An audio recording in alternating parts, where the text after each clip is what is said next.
하나님의 말씀 함께 같이 봅니다. 요한복음 13장 1절 말씀을 함께 같이 보겠습니다.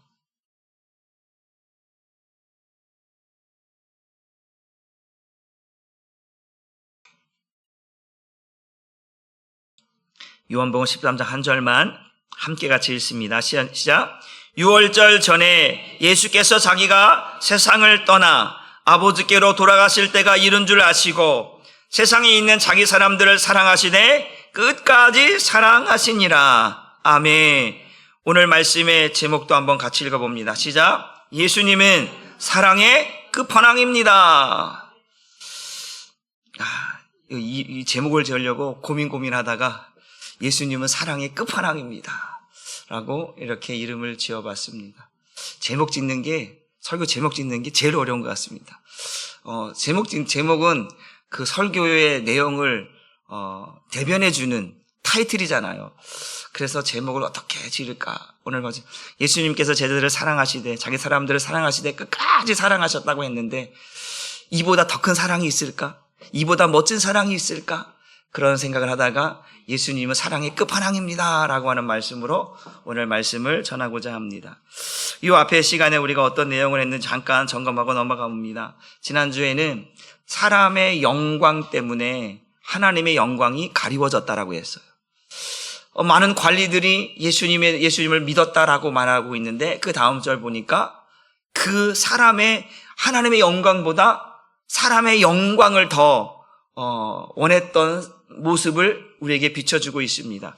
그 모습을 보면서 어떤 생각이 들었냐면 그 예수님께서 표적을 보여주시는 이유가 뭐냐? 많은 표적을 보여주셨는데 그 표적을 보여주시는 이유가 뭐냐면 그 표적을 통해서 예수가 하나님의 아들 그리스도이심을 믿게 하는 것이거든요. 표적 자체로는 믿음이 될 수가 없어요. 믿음의 기준은 표적이 아니라 뭐라고 말씀했습니까? 말씀이라고 했습니다. 그러니까 표적을 통해서 말씀으로 들어가야 돼요. 표적을 보고 말씀으로 안 들어가면 아무 의미가 없어요. 우리가 예전에는 막 부흥성에도 보면 표적만 행하는 곳만 찾아다니는 사람들이 있어요. 아니에요. 말씀으로 들어가야 돼요. 그 표적을 경험했다면, 그런 은혜를 경험했다면 말씀으로 들어가서 그 말씀의 깊이와 그 넓이와 그것들을 누려야 그 표적이 정말 확신이 쓰고 그것이 정말 나에게 믿음의 또 근거가 되어줄 수 있는 것이 되는 것이지, 말씀으로 들어가지 않으면 표적 갖추고는 믿음의 기준이 될 수가 없다라고 하는 사실을 믿으시기를 바랍니다. 그래서 믿음의 기준은 표적이 아니라 하나님의 말씀인 거죠. 그 믿음은 뭐라고 했어요? 믿음은 그리스도의 말씀으로 말미암아 시작되어지는 거잖아요. 그러니까 믿음이라고 하는 것은 나에게서 시작되는 것이 아니라 믿음은 하나님으로부터 주어지는 것이다. 그래서 믿음은 하나님 주신 선물이라 이렇게 말씀을 드렸습니다. 그래서 표적을 보여주시는 이유, 우리가 요한복음에서 표적을 보여주시는 것과 복음서에서 표적을 보여주시는 그 이유는 요한복음 20장 31절을 여러분들에게 암송하라고 말씀드렸다시피 이 표적을 보여주시는 이유가 뭐냐? 왜 표적을 보여주고 있느냐? 그래서 성경은 오직 이것을 기록하면 너희로 예수께서 하나님의 아들 그리스도이심을 믿게 하려고 한다. 또 그 이름을 힘입어서 어떻게 하는 거야? 그 이름을 믿고 어떻게? 예수 생명, 하나님의 생명을 우리에게 얻게 하려고, 주시려고 우리에게 표적을 보여주고 있다라는 거예요. 그러니까 성경이 기록한 목적은 예수가 누구인가 이거 알려주는 거거든요. 그런데 우리는 어떤 표적만 보고 우리가 믿음 생활하는 게 아니라 그가 누구인가, 그가 왜 이런 표적을 하고 있는가, 왜 죽은 자를 살리시는가, 왜 눈먼 자를 보게 하시는가, 왜 안전병이를 일으키시는가, 이 모든 것들을 우리가 보면서 예수가 누구인가를 확인하고 점검해야 할 필요가 있는 줄 믿으시기를 주님의 이름으로 축복합니다. 그래서 어떤 사람의 영광 때문에 하나님의 영광이 가리워졌다라고 했잖아요. 그러니까 사람의 행하는 그런 것들을 가지고 믿음이 있다라고 볼 수가 없는 거예요. 그러니까 사람이 행하는 것은 늘 바뀌어져요. 상황에 따라, 환경에 따라 자꾸 바뀌어져요. 그래서 사람은 믿음의 대상이 될 수가 없어요. 그 믿음의 대상은 오직 하나님밖에 없는 거예요.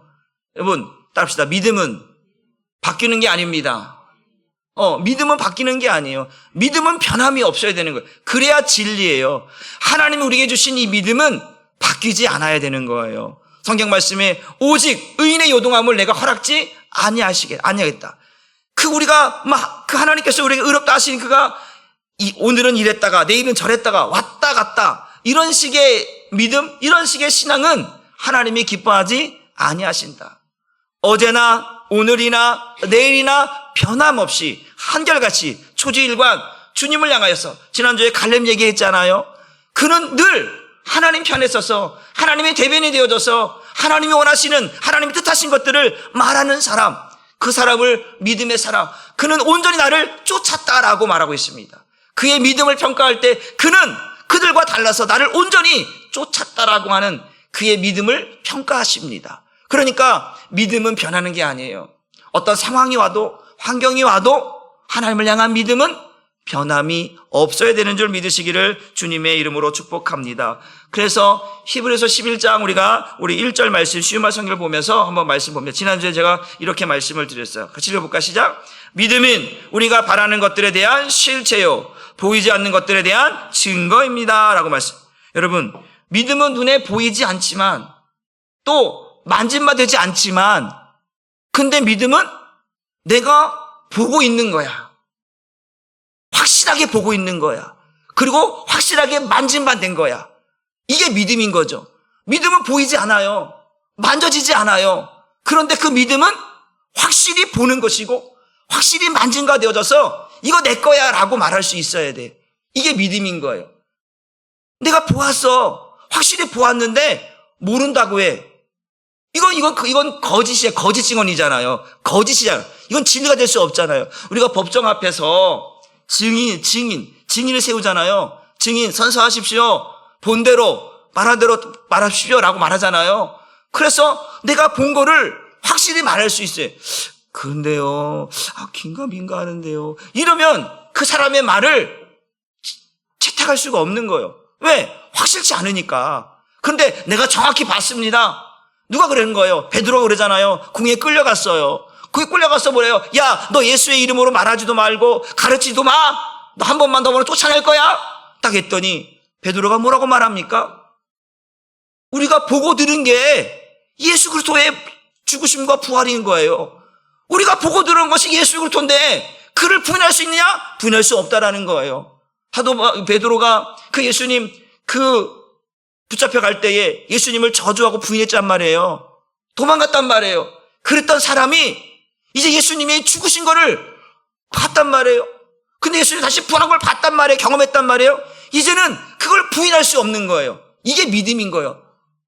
내가 본 것을 확실히 붙잡고 말할 수 있는 그것이 믿음인 줄 믿으시기를 바랍니다. 그래서 믿음이라고 하는 것이 사람의 영광 때문에 그것 때문에 가리워지거나 그것 때문에 변질된다면 그 믿음은 온전한 믿음이 아니다라는 것이죠.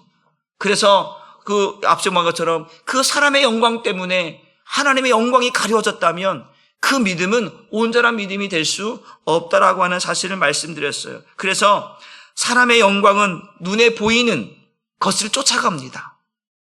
사람은 눈에 보이는 걸 쫓아가려고 해요. 우리가 보면 견물생심이란 말이 있잖아요. 눈에 보여지는 것을 갖고 싶어 하는 것이 인간의 마음이에요. 요한일서 2장 16절의 말씀처럼 육신의 정욕과 안목의 정욕과 이 세계의 자랑을 누가 원하는 거예요? 육신을 갖고 있는 우리가 원하는 거예요. 자꾸 육신의 정욕, 안목의 정욕, 이 세계 자랑, 이게 뭐였는데 보인다는 거야. 이걸 보여지니까 만질 수 있을 것 같으니까 가질 수 있을 것 같으니까 그걸 누리려고 한다는 거예요. 보여지니까. 그런데 하나님의 영광은 눈에 안 보여. 안 보이니까 구하려고 하지 않고 찾으려고 하지 않고 만지려고 하지 않아. 근데 세상의 것들은 눈에 보이니까 만질 수 있을 것 같으니까 경험할 수 있을 것 같으니까 그걸 쫓아가는 거거든요. 그러니까 사람의 영광 때문에 하나님의 영광이, 세상의 영광 때문에 하나님의 영광이 가리워져서 빛을 못 보는 거죠. 그래서 예수님 이 땅에 오실 때 요한복음 뭐라는 거예요? 그 하나님께서 이 땅에 오셨는데 그 빛이 이 땅에 왔음에 자기 백성이 그 빛을 영접지 안 했다라는 거예요. 하나님이 자기 땅에 왔는데, 하나님의 아들이 왔는데 그들이 그걸 영접지 않았다라는 거예요. 여러분, 이것이 인간이 가지고 있는 늘 어떤 상황과 환경에 따라 바뀌어질 수 있는 인간의 모습이에요. 믿음의 모습인 거예요. 그래서 11절은 말하잖아요. 믿음의 주요 온전케 하신 예수를 뭐하라? 바라보라는 거예요. 바라봐야 믿음이 생기고 바라봐야 따라갈 수 있는 거거든요. 그러니까 우리는 누굴 바라보라는 거예요? 예수 바라보라는 거죠. 예수 바라보지 않고 사람 바라보면 믿음은 변질되고 바뀌어지는 거예요. 무너지는 거예요. 여러분, 사람 보고 신앙생활 해보세요. 100% 무너집니다. 내가 목사님 따라 신앙생활 왔는데 목사님 보니까 내가 생각했던 목사님이 아니야. 그거 실망. 내가 보다 장로님 믿었는데 장로님이 아니야. 내가 권사님 보고 신앙생활 했는데 권사님이 아니야. 사람 보고 신앙생활 하다가 다 무너집니다. 여러분, 사람 보지 마십시오. 우리는 예수 바라보면서 신앙생활하는 사람인 줄 믿으시기를 주님의 이름으로 축복합니다. 그래서 사도 바울이 사도 바울이 그래서 뭐라고 이야기했냐면 우리 빌립보서 3장 7절과 8절 말씀 봅니다. 시작. 그러나 한때 대단한 가치가 있다고 생각했던 이런 것들을 지금에 와서는 모조리 내던져 버렸습니다. 그리스도만을 의지하고 그분에게만 소망을 두기 위해서입니다. 그렇습니다. 나의 주님 그리스도 예수를 알게 된 것이 너무나 존귀해서 이것과 비교하면 다른 것은 다 무가치하게 여겨질 뿐입니다. 나는 그리스도 외에는 다 쓰레기처럼 여기고 모두 내버렸습니다. 그리스도를 얻기 위해 그렇게 한 것입니다. 이게 바울의 믿음인 거죠. 바울은요, 세상 것을 아까 것처럼 육신의 정욕, 안목의 정욕, 이생의 자랑, 모든 것을 누릴 수 있는 엘리트 코스를 밟고 있는 그러한 사람이었단 말이에요. 그러니까 그런 세상 것들을 누릴 수 있었고 만질 수 있었고 가질 수 있었던 사람인데 이 모든 것들을 뭐처럼? 쓰레기처럼 배설물로 버렸다라는 거예요. 왜 버렸냐? 예수를 알려고 하니까, 예수를 만나려고 하니까 이것들이 방해가 된다라고 한 거예요. 그러니까 지금 이 사도 바울의 믿음은 뭐냐면 그거예요. 내 눈에 보여지는 것들, 내가 가질 수 있는 것들, 이것들이 나로 하여금 믿음으로 가지 못하도록, 믿음의 주님을 바라보지 못하도록 막아버리는 것이 되었기 때문에 이것들을 과감하게 쓰레기처럼 버려버렸다라는 거죠. 이걸 버려버리니까 예수가 보이더라는 거예요. 여러분, 그렇게 하실 수 있습니까? 이게 우리는 당연히 그래야죠 라고 말하지만 이런 믿음을 갖기가 쉽지가 않은 거예요. 쉽지가 않은 거예요. 이거를 버려야, 이것이 사라져야 예수가 보이는데 예수 앞에 이 걸림돌이 하나 딱 있는 거, 걸림돌. 그게 걸림돌이 뭐야? 자식이 될 수도 있고 돈이 될 수도 있고 권력이 될 수도 있고 명예가 될 수도 있는, 이것이 딱 가리고 있으니까 예수를 못 보는 거죠. 예수를 봐야 살 수 있는데, 예수를 봐야 믿음의 길을 걸어갈 수 있는데 딱 가려지니까 내가 온전한 믿음 생활을 하지 못하게 된다라고 하는 사실입니다. 여러분, 하나님의 영광을 바라볼 수 있어야 됩니다. 그 하나님 나라를 바라볼 수 있어야 합니다. 예수를 바라볼 수 있어야 세상의 영광, 사람의 영광을 버릴 수가 있는 거예요. 하나님의 영광을 볼 수 없다면, 하나님 나라를 볼 수 없다면, 예수를 볼 수 없다면 여러분, 우리는 사람의 영광에 가리워서 언제나 넘어지고 자빠지고 쓰러집니다. 이 사람의 영광을 지우기 위해서 우리는 예수 앞에 서야 됩니다. 그래야 예수가 누구인지를 알아야 이 세상의 것들을 내려놓을 수 있고 때로는 포기할 수도 있고 그것이 아닌 하나님의 영광을 얻기 위해서 사도 바울처럼 달려갈 수 있게 되는 줄 믿으시기를 주님의 이름으로 축복합니다. 그래서 오늘 이 13장에 이어서 쭉 보면 이어서 13장에 보게 되어지면 오늘 사도 바울이, 요한이 뭐라고 이야기하고 있냐면 그 요한은 오늘 보면서 이렇게 하는 거예요. 그 예수님께서 이제 여러 가지 표적을 보여줬어요. 표적을 보여주고 또 마지막에 이제 표적, 나사로를 죽은 자 가운데 살리시는 표적을 보면서 이제 예수님이 죽어야 되고 부활했다는 걸 보여준단 말이에요. 이제 그러면서 제가 뭐라고 했어요? 예수님이 어디를 향해 가고 있다고 했어요? 예루살렘으로 향해 가고 있어요. 예루살렘으로 가는 이유가 뭐라고 그랬어요? 6월절 어린 양이 되기 위해서 가는 거라고 말씀을 드렸어요. 6월절 어린 양이 되어지는 건 뭐예요? 그가 제물이 되는 거잖아요. 그 제물이 된다는 건 뭐예요? 제물이 된다고 하는 뭐예요?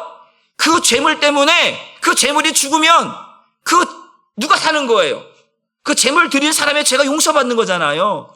하나님께서는 우리의 죄를 다 예수께 담당시키고 예수를 6월절 어린 양으로 죽게 하시기 위해서 예수님을 예루살렘으로 올라가는 거. 그런데 오늘 본문에 보니까 오늘 6월절 전에 6월절 하루 전이에요. 지금 6월절 하루 전에 지금 예수님께서 하시는 내용이 그 내용인 거예요. 그러니까 여러분 6월절 이제 6월절이 가까워진 거잖아요. 6월절이 가까워졌다는 건 뭐예요? 6월절 어린 양이 되는 게 이제 가까워졌다라는 거잖아요. 그 6월절 어린이 가까워졌다는 말은 또 다른 말로 표현하면 이제 죽음의 시간이 가까웠다는 얘기예요. 믿으십니까? 그러니까 예수님께서 이제 죽으러 올라가시는 거예요. 6월절 어린 양에 대해서 올라가시는 거예요.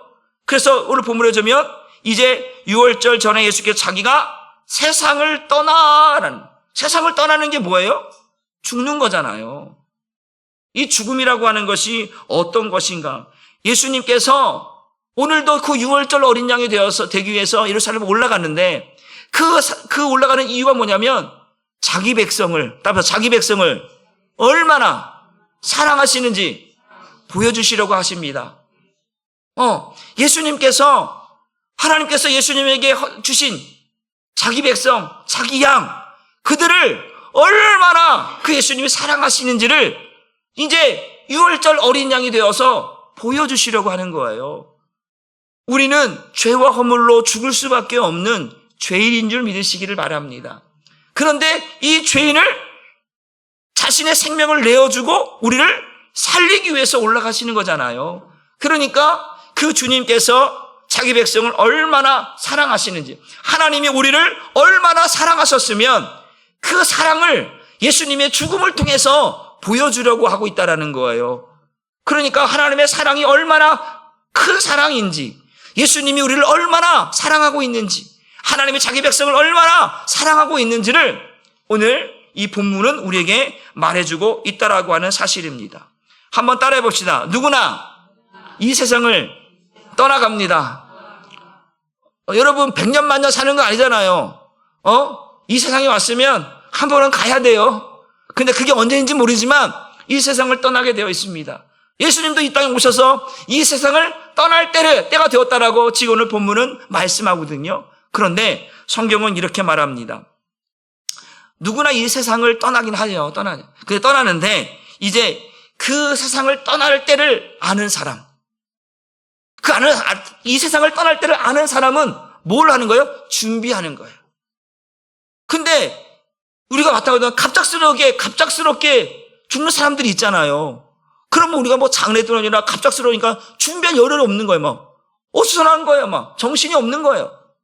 그런데 예를 들어서 이제 죽음을 준비하는 사람들은요, 자네들을 다 불러 모이는 거예요. 야, 첫째 아들, 둘째 아들, 딸들아 다 모여봐. 이제 죽을 날이 되어졌어요. 우리 보통 이제 부모님들이 이제 준비하신 분들은 유언을 남긴단 말이에요. 야, 아들아, 너는 장남이니까 예수 잘 믿어라. 믿음의 가문을 세워야 한다. 이렇게 유언을 남기는 부모가 있으면 얼마나 멋있겠습니까? 야, 사랑하는 아들아, 너 저기 땅 사갖고, 저기 불려갖고, 너 부자 되라.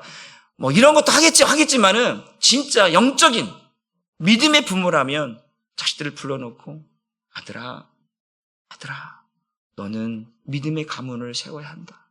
사랑하는 딸아, 너는 믿음의 자녀들을 낳아서, 너도 또한 그 믿음의 가문을 이뤄야 한다. 이런 등등등, 이제 죽을 때가 되어주면 준비하는 거예요. 내가 하나님께로 가까이 갈 날이 멀지 않았으니까 하나씩 준비하는 거예요.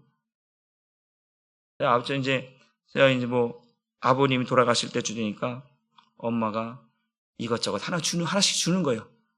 갖고 있는 돈도 좀 주고 이것도 좀 주고 주는 거예요. 왜 주는데? 이거 있어봤자 뭐하냐. 이제 아버지 돌아가실 텐데. 그러는 거예요. 지금 어머니도 그래요. 저한테 가끔 가면, 야, 너 이거 갖고 가, 니네 써라. 그래. 왜요? 그래. 난 필요 없단다. 이것저것 다 줘요, 다 줘. 엄마는 뭐 하려고 그래? 나 필요 없어. 죽음을 준비하라고 하시는 것인지, 이건 모르겠지만, 하나씩 다 줘. 다 주려고 해요. 다 주려고 하는 거예요. 한쪽 마음 한쪽으로는 아유, 엄마가 왜 그러지 갑자기 또 왜 그냥 기분이 묘할 때가 있어요.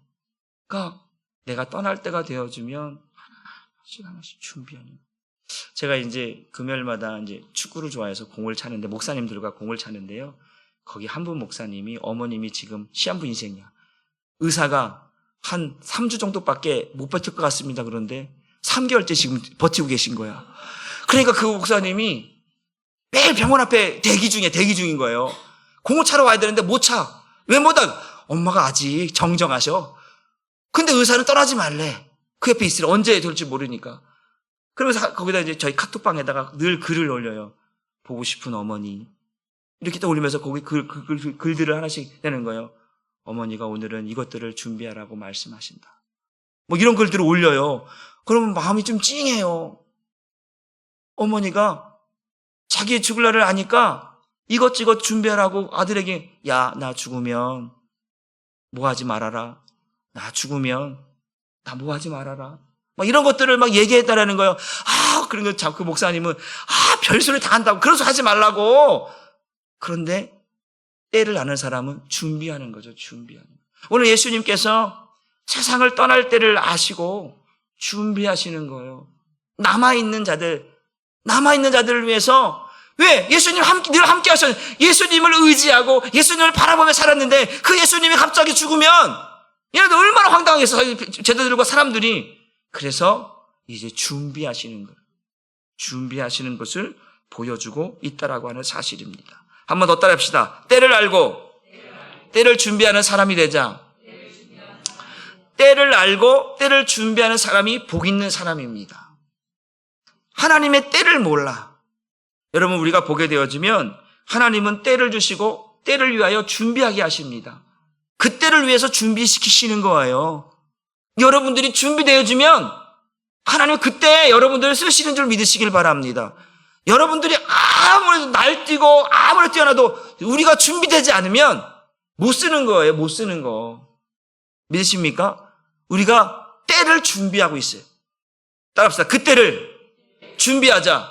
그때가 어느 때요? 하나님 나를 쓰실 때. 그때를 위해 준비하는 거예요. 준비하는 거. 준비하는 사람을 하나님이 쓰시는 줄 믿으시길 주님의 이름으로 축복합니다. 공부해야 할 때 뭐 해야 돼요? 공부해야 할 때를 아는 사람은 공부하는 거예요. 야, 지금이 제가 우리 자녀들한테 야, 학생 때 공부해야 돼. 아빠 나이 돼서 공부하라 그러면 머리 터지고 막 스트레스 받고 힘들어. 잘 들어오지도 않아. 근데 너희 때, 학생의 때는 공부해야 할 때는 공부해야 돼. 그래야 쏙쏙 들어와. 공부해야 할 때 공부하는 거예요. 믿으십니까? 또 어때요? 결혼해야 할 때 결혼해야 돼. 결혼할 때를 놓쳐서 결혼 안 하면 문제가 되는 거예요. 우리 강등한 쌤, 결혼할 때 됐습니다. 결혼할 때에 기도하고 준비해서 그때 결혼해야 돼요. 그렇지 않으면 때를 놓치면 제 동기 중에 목회를 해야 되는데 아직도 장가를 못 간 사람이 있어요. 그러니까 분명히 결혼할 수 있는 기회가 있었고 때가 있었거든요. 근데 이렇다 이렇게 해도 어떻게든 이게 다 실패가 안 돼버린 거예요. 부모가 반대해서 안 되고 자기가 마음에 안 든다고 반대하고. 그래서 지금 목회를 못해요. 목회하려고 신학 공부했는데 그래서 못하고 있어요. 그래서 뭐라고 평신도로 있어요. 그러니까 우리가 그러죠. 내가 미친 땡땡이라고 얘기해요. 정신 나간 땡땡이라고 얘기하거든요. 그때를 놓치니까, 그때 준비하지 않으니까, 그때 놓쳐버리니까 이게 세월이 휙 지나가 버리는 거예요. 결혼할 때 결혼해야 되는 거예요. 시작할 때 시작해야 돼요. 마무리할 때 마무리해야 돼요. 시작할 때 시작 못하면 이거 지금 가끔 그러잖아요. 우리가 단체를 넘게 하잖아요. 이렇게 달란치고 막 하는데 이때야 들어가 그럼 몰라 뭐 언제 들어가야 돼. 그러다가 들어가다 걸려버리니까 그때 들어가야지 막 그러잖아요. 들어갈 때를 알면 자연스럽게 들어가는데 때를 모르면 이때인지 저때인지 어느 때인지 아무도 모르면 들어가지 못하는 거예요. 또 하다가 나와야 되잖아요. 그러면 이때 나와야 되는데 언제 나가야 돼? 언제 계속 뛰고 있으면 그러다가 걸려 넘어지죠. 시작할 때와 마무리할 때를 또 알아야 돼. 이 세상에 하나님께서 우리를 보내셨다면, 그것이 우리 인생의 시작이라면 우리 또 마무리를 또 아름답게 해야 되는 것도, 그것을 준비하는 사람이 그 때를 알면 아름다운 것인 줄 믿으시기를 주님의 이름으로 축복합니다. 우리가 성경에 보게 되어지면 우리가 출애굽할 때 이제 기생 라합이라고 하는 사람을 우리가 알게 되잖아요. 여리고 성 안에 있는 기생 라합. 그는 구원의 때를 안 거야. 구원의 때를 알아 해서 그때 정탐꾼들을 숨겨주는 거예요. 야, 지금 하나님은 살아계시고 이 이스라엘 백성들이 여기를 쳐들어올 텐데 여기 다 멸문 초토화 될 텐데 이때가 아니면 구원받을 수 없는 걸 아는 거예요.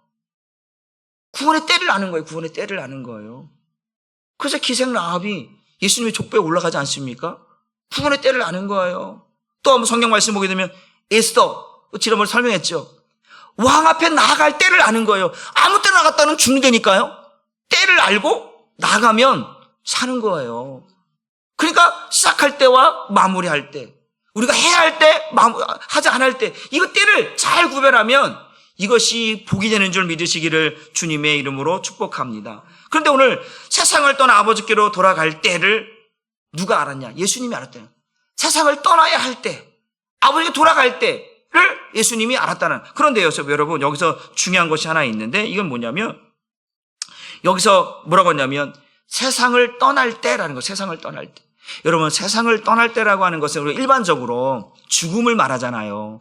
죽음을 말하는데, 일반적으로 세상을 떠나는 것이 죽음을 말하는데, 그러나 성경은 세상을 떠나는 것으로 죽음을 말하지 않고 하나 더 이야기합니다. 그게 뭐냐면, 여러분, 세상을 떠나 어디에게로 돌아가실 때? 아버지께로 돌아가는 게 죽음인 거예요. 우리가 예배되면 적신으로 왔다가 적신으로 돌아가는다고 했잖아요. 그러니까 우리가 죽음이라고 하는 것은 세상적으로 그냥 죽는 걸로 끝나지만, 그러나 여러분, 성경 그렇게 말하지 않습니다. 성경은 육신의 죽음을 죽지만 이 죽음은 끝나지 않고 그 영혼이 어디까지? 아버지께로 돌아가야 이것이 죽음인 거예요. 그런데 이 죽음이 다 똑같은 죽음이냐? 아니라는 거예요. 아버지께로 돌아가지 않는 죽음이 있다라는 거예요. 그게 뭐예요? 지옥이잖아요. 예수 믿는 자들의 죽음은요, 아버지께로 돌아가는 죽음이어야 돼요. 믿으십니까? 지금 예수님께서 세상에 와서 아버지께서 보내셔서 이제 아버지께로 돌아가는 그 죽음을 준비하고 있다는 거예요. 하나님께서 우리를 이 땅에 보내셨죠? 그럼 우린 누구에게 가야 되는 거예요? 아버지께로 가야 돼요. 이게 우리의 죽음이고 믿는 자의 죽음이고 아름다운 죽음인 줄 믿으시길 바랍니다. 그런데 우리의 죽음이 아버지께로 가지 못하고 중간에 커트당해. 그 지옥 가. 여러분, 이건 사망인 거예요.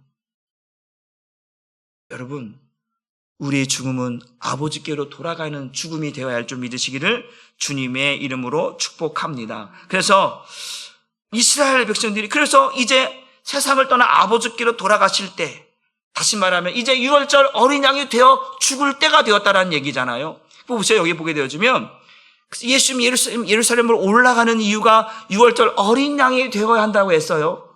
이제 오늘도 찬양, 유월절 어린 양, 유월절 그 찬양을 했잖아요.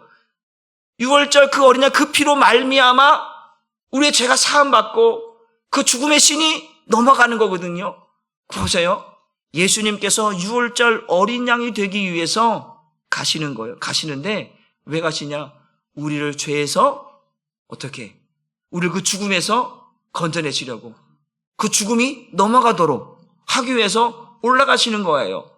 십자가의 죽음이, 유월절 어린 양의 죽음이 바로 그러한 죽음이라는 거죠. 우리 출애굽기 12장 23절 말씀을 같이 읽어봅니다. 시작. 여호와께서 애굽 사람들에게 재앙을 내리려고 지나가실 때에 문 임방과 좌우 문선주의 피를 보시면 여호와께서 그 문을 넘으시고 멸하는 자에게 너희 집에 들어가서 너희를 치지 못하게 하실 것입니다. 그 유월절 어린 양, 그 피를 문설주에 좌우 인방에 발라서 그 죽음의 신이, 멸하는 신이 지나갈 때에 그 피를 보고 죽음을 넘어가도록 하셨다라는 거예요.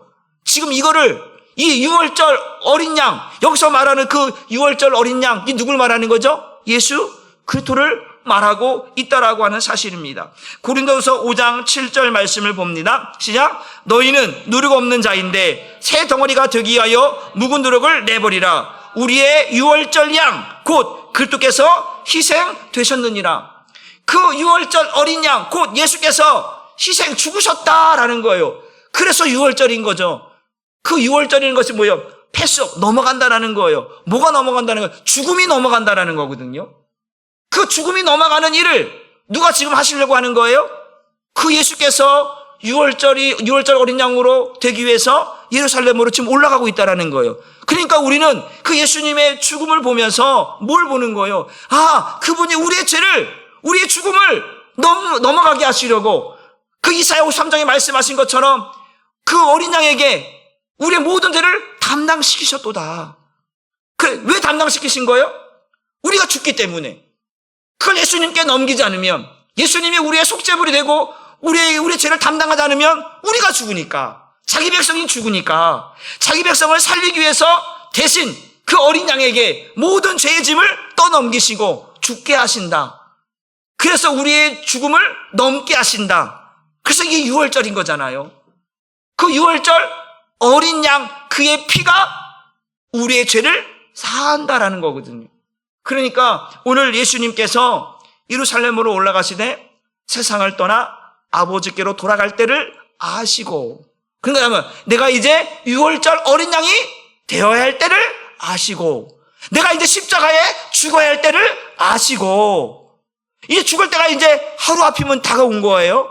그런데 여기 하나님의 사랑이 또 뭐냐면 자기 사람들을, 자기 백성들을, 제자들을 사랑하시되 어떻게? 끝까지 사랑하셨다라는 거. 야, 이제 나 죽으니까 이제 난 모르겠다. 이제 니네 마음대로 해라. 그럴 수 있잖아요. 야, 예수님께서 이제 그 겟세마네 동산에서 기도하시는데 땀방울이 핏방울이 되도록 기도하고 지쳤어. 힘들어. 몰라. 그냥 기도하든 말든지 알아서 해라. 나 모르겠다. 나도 이제 코앞에 내일 죽는데, 이따 죽는데 너희들 신경 쓸 여력이 없어. 나도 힘들어. 나도 괴로워. 나도 고달퍼. 나도 힘들어. 너희들까지 생길 여력이 없어. 이렇게 말하지 않으시고 계속해서 자기 사람들을, 자기 제자들을, 자기 백성들을 사랑하시되 끝까지 사랑하셨다라고 말씀하고 있다는 거예요. 성경은 뭐라고 이 표현들을 다른 성경에서 어떻게 이야기하냐면 로마서 5장 8절로 10절까지 말씀을 같이 그 사랑을 이렇게 표현하고 있습니다. 시작. 우리가 아직 죄인 되었을 때에 그리스도께서 우리를 위하여 죽으심으로 하나님께서 우리에 대한 자기의 사랑을 확증하셨느니라. 그러면 이제 우리가 그의 피로 말미암아 의롭다 하심을 받았으니 더 그로 말미암아 진노하심에서 구원을 받을 것이니 곧 우리가 원수 되었을 때에 그의 아들의 죽으심으로 말미암아 하나님과 화목하게 되었은즉 화목하게 된 자로서는 더욱 그의 살아심으로 말미암아 구원을 받을 것이니라. 우리가 죄인 되었을 때에, 우리가 원수 되었을 때에 하나님께서 그의 아들을 십자가에 죽게 하심으로 하나님의 사랑을 확증하셨다. 우리가 볼 수 있도록, 우리가 알 수 있도록, 우리가 깨달을 수 있도록 그 사랑을 보여주셨다는 거예요. 어떻게? 그 아들을 십자가에 못 박게 함으로, 그 아들을 유월절 어린 양이 되게 하셔서 우리의 모든 죄를 담당시키셔서 우리를 죽음으로 내몰지 아니하시고 그 죽음을 건너가게 하셨다. 그래서 우리를 얼마나 사랑하는, 그 아들을 십자가에 내어주는 거예요. 아들의 생명을 내어주고 우리를 살리는 사랑. 여러분, 물론 성경 말씀에 혹 친구를 위해 죽는 사람도 있지만 의롭다라고 말하죠. 그러나 누가 그 생명을 함부로 내던지겠습니까? 제가 얼마 전에 얘기했죠. 아시는 지인 이제 이거 콩팥 하나 그거 하는 거 얘기했잖아요. 딸내미 배에다가 아주 시집도 안 가면 애에다가 거기를 배를 여기 가르면 나중에 흉지면 어떡하려고 그거를 달라고 그러냐고.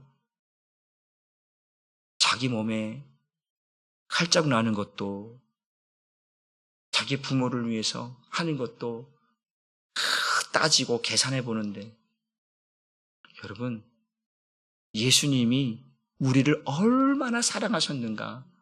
하나님이 우리를 얼마나 사랑하셨으면 그 독자 아들을 십자가에 내어주는 거예요. 그의 생명을 바꾸는 거예요. 우리의 생명과 예수님의 생명을 바꾸는 거잖아요.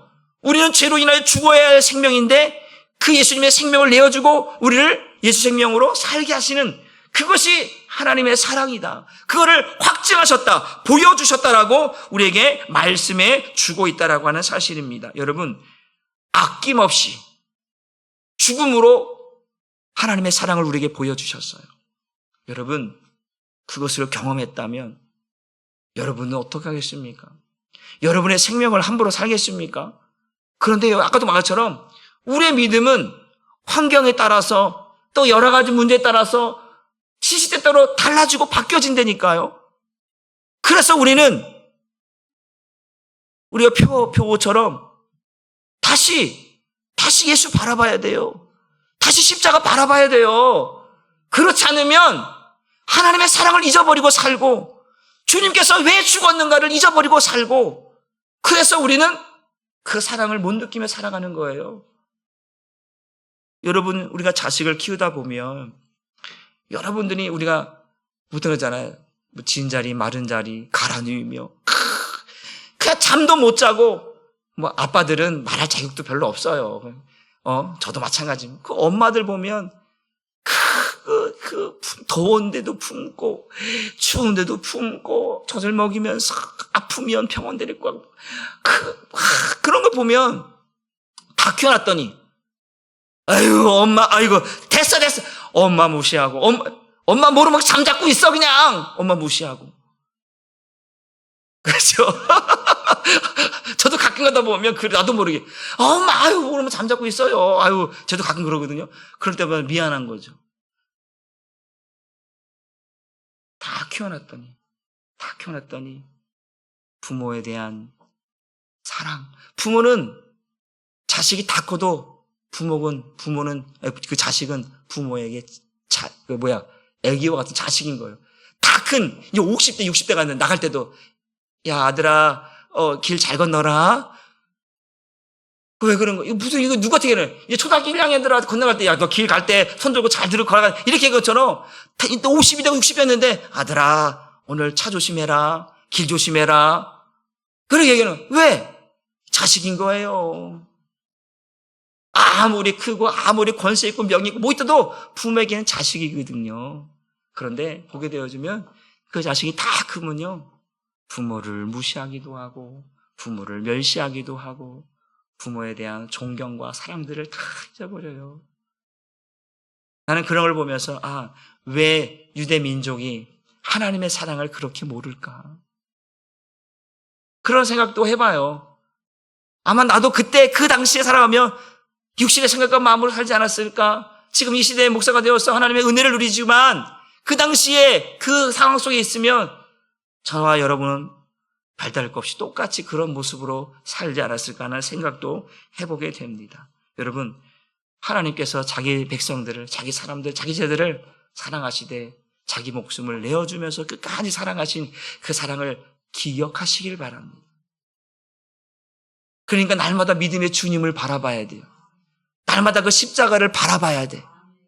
바라봐야 생각나. 여러분, 연인들도요, 보고 있을 때 더 사랑스럽지요? 돌아서 보면 딴 생각하고 딴만 받으니까요. 딴 생각하고 되고요. 딴만 품게 되고요. 딴짓하게 된다니까요. 그러니까 우리에게 딴 생각, 딴짓, 딴 것 하지 않도록 주님께서 우리에게 그 믿음의 주님을 보라는 거예요. 그 십자가만 바라보라는 거예요. 그래야 딴 생각 안 해. 딴짓 안 한다라는 거예요. 근데 그거 안 바라보면 우리의 시선이 이 십자가에서 우리 주님으로부터 조금만 벌어지면 십자가 예수님이 안 보여. 그러니까 딴짓하는 거예요. 딴 생각하는 거예요. 여러분 보세요. 예를 들어서 경찰이 앞에 있어. 경찰이 내 눈에 보여. 근데 거기서 딴짓하고 있어? 도둑질 할 수 있어요? 그럼 미친놈이지 그거. 경찰이 경찰 눈뜨기 딱 보고 있는데 여러분 횡단보도 딱 건너면 경찰이 앞에 딱 있어. 근데 거기 그 횡단보도 그냥 무단 횡단할 수 있어요? 그럼 미친 사람이지 그거. 정신 나간 사람이지. 딱지 뗄 거 아니에요. 보고 있으면 딴짓 못 한다니까요. 경찰 내 눈앞에 딱 보여. 내가 범죄할 수 없어. 죄를 지을 수 없어. 안 보이니까 딴짓하고 안 보이니까 죄를 짓는 거 아니겠습니까? 똑같아요 우리가. 그런데 우리 주님은 우리가 죄인 되었을 때, 우리가 원수 되었을 때, 이게 무슨 말이에요?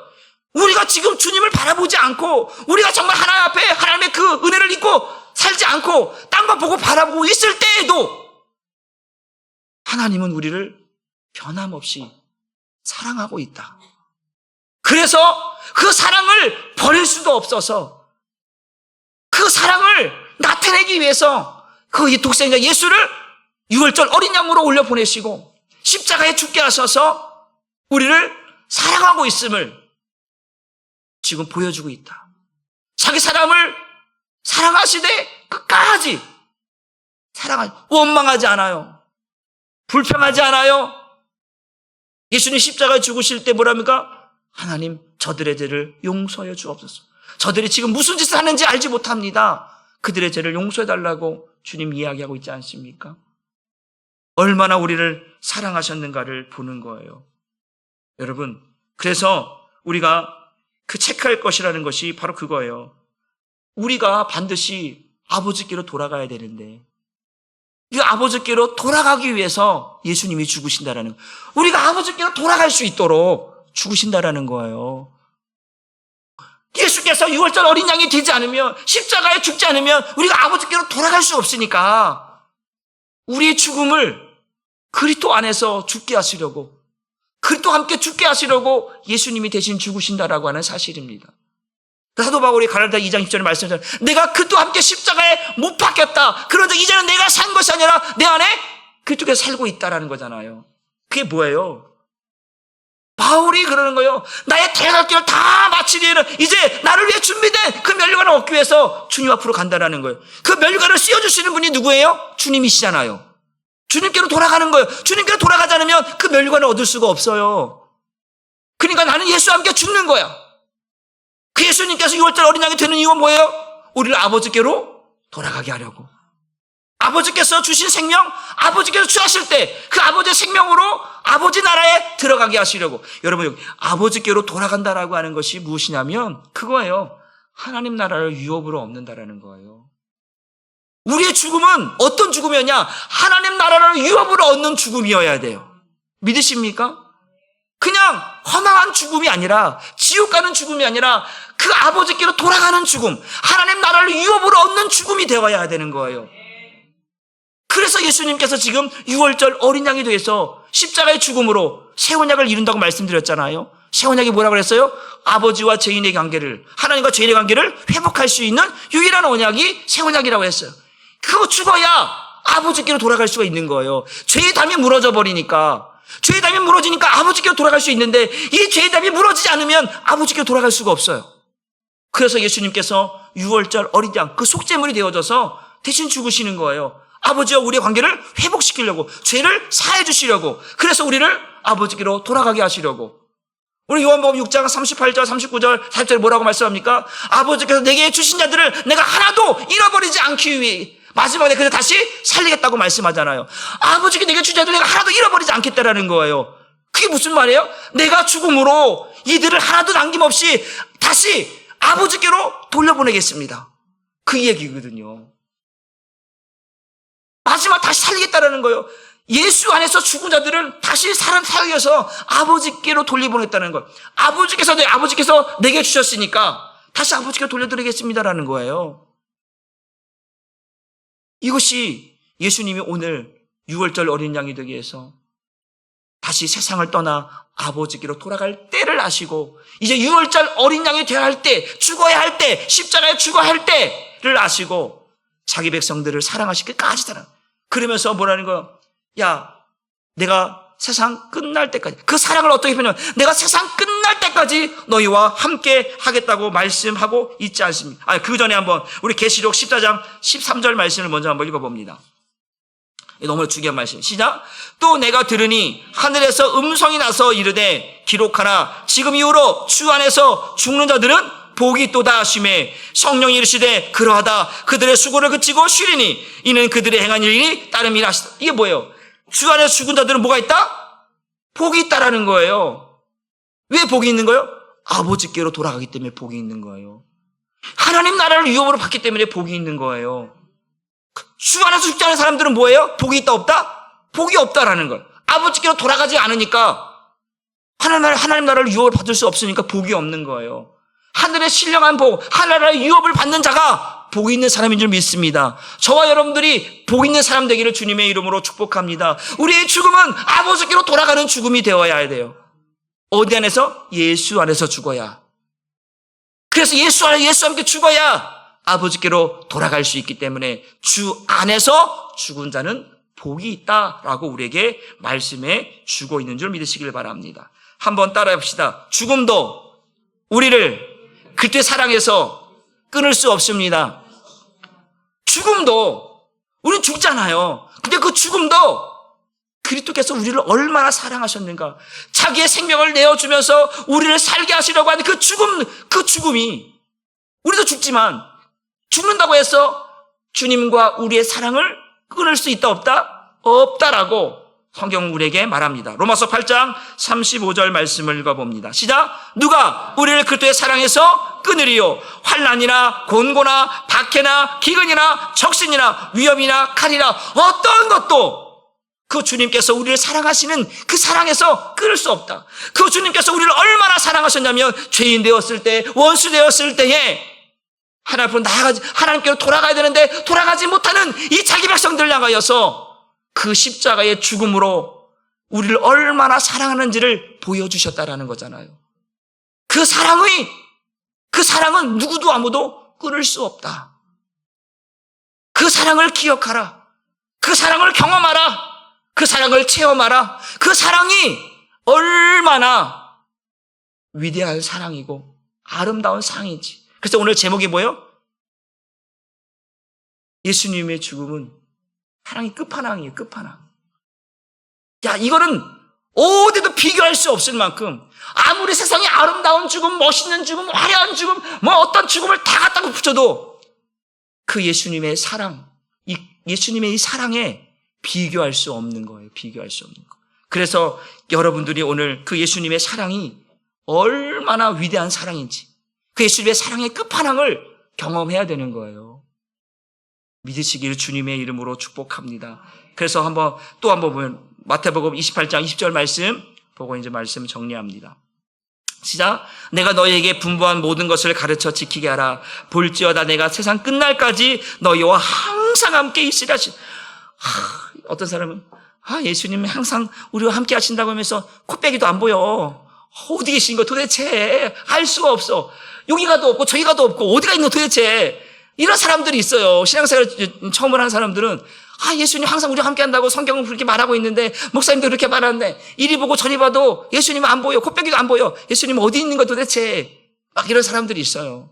그런데 지금 예수님께서 우리와 항상 함께하는 방법이 뭐냐. 어떻게 우리와 항상 성령으로 우리와 함께 하시는 줄 믿습니다. 또 말씀으로 함께 하신 줄 믿습니다. 성경 말씀 봅니다. 요한복음 14장 16절과 26절 말씀을 같이 한번 봅니다. 시작. 내가 아버지께 구하겠으니 그가 또 다른 보혜사를 너희에게 주사 영원토록 너희와 함께 있게 하리니. 보세요. 예수님께서 내가 이제 가면 내가 너희와 함께 할 수 없으니까 내가 너희와 항상 함께하고 한다고 약속했는데 내가 올라가니까 내가 눈에 안 보이니까 그럼 너희와 예수님 어디 찾을 거 아니냐. 그런데 찾지 않도록 항상 너희 안에 내가 있다라고 하는 것을 알게 하려고 누구를 보낸다라는 거예요? 성령을. 그리스도의 영, 성령을 너희 안에 주어서 너희 안에서 그 성령이 나를 늘 볼 수 있도록 내 음성을 들을 수 있도록 내가 해주겠다라는 거예요. 26절 말씀도 봅니다. 시작. 보혜사 곧 아버지께서 내 이름으로 보내실 성령, 그가 너에게 모든 것을 가르치고 내가 너에게 말한 모든 것을 생각나게 하리라. 그러니까 나는 너희를 떠나지 않아. 나는 너희와 항상 함께 있어. 내가 성령으로 너희와 함께 있고 너희에게 내 말을 가르칠 것이며 생활하게 할 것이며 내가 너와 함께 있을 것을 내가 너희로 하여금 내가 주라고 하는 그 떠난 것을 성령을 통해서 고백하게 할 거야. 나는 너를 떠나지 않을 거야. 그 주님께서 늘 우리와 함께하고 있다는 거예요. 그러면 주님은 우리와 함께 하시려고 하는데 여러분은 주님과 함께하고 있는지 여러분을 한번 생각해요. 여러분들 성령의 음성을 듣고 살아가십니까? 성령께서 깨닫게 하시고 성령께서 말씀하시고 성령께서 가르쳐 주시는 것들을 늘 깨달으며 순종하며 가고 있습니까? 그것은 주님이 나와 함께하고 있다라고 하는 증거고 말씀인데 내가 그것을 거부하고 내가 그것을 외면하고 있다면 나는 주님과 함께하고 있는 것을 거부하는 거예요. 왜? 주님께서 성령을 통해서 가르쳐 주겠다라는 거예요. 들려주겠다라는 거예요. 깨닫게 해주겠다라는 거예요. 제가 말씀드렸죠. 히브리서 4장 7절 말씀에 뭐라고 했어요? 오늘 성령께서 너에게 들려줄 그 음성을 듣거든 못된 고집을 부리지 말라라고 했어요. 그런데 우리가 못된 고집을 부림으로 인하여서 성령을 거부한다면 우리는 예수와 함께 할 수 있는 사람이 아니에요. 우리는 예수님의 사랑을 느낄 수가 없는 거예요. 여러분, 사랑은요, 아까도 믿음도 변하지 않지만요, 사랑도 변하지 않아요. 믿음, 소망, 사랑, 그 중에 제일은 뭐라고? 사랑이에요. 제일 사랑이래요. 사랑은 변하지 않는, 그 사랑이 뭐라는 거예요? 하나님이라고 하잖아요. 하나님은 사랑이시라. 그 사랑 자체를 보여주겠다라는 거예요. 그 사랑 자체를 보여주는 게 뭐예요? 예수 그리스도인 거예요. 내가 예수를 너희에게 주겠다라는 거예요. 근데 그 예수를 부인해요. 믿지 않아요. 그러면 그 사람은 사랑받는 게 아닌 거죠. 근데 여러분들은 그 사랑을 누리고 있다라고 하는 거 여러분 감사하시기를 주님의 이름으로 축복합니다. 사랑은 변하지 않는 거예요. 바뀌지 않는 거예요. 사랑은 내 유익을 구하지 않는 거예요. 사랑은 언제나 항상 그 자리에 있어요. 예수님의 사랑은 항상 그 자리에 있고 그 사랑은 희생하는 사랑입니다. 우리에게 내어주는 사랑입니다. 뭘 우리에게 요구하는 사랑이 아니라 자신의 것을 다 내어주는 사랑입니다. 그래서 끝까지 살아가시되 끝까지 자기의 생명을 내어주고 예수님 십자가에 죽으시고 하나님 보좌 우편에 앉아 계심에도 불구하고 우리와 함께 하신다. 성령으로 말씀으로 함께하고 계시는 그 주님의 사랑을 여러분 날마다 느끼시고 그 예수님의 사랑이 얼마나 끝판왕인지 여러분들이 날마다 경험하시고 그 사랑을 날마다 자랑하시며 살 수 있기를 주님의 이름으로 축복합니다. 우리 이 시간 기도할 때에 그렇게 기도했으면 좋겠습니다.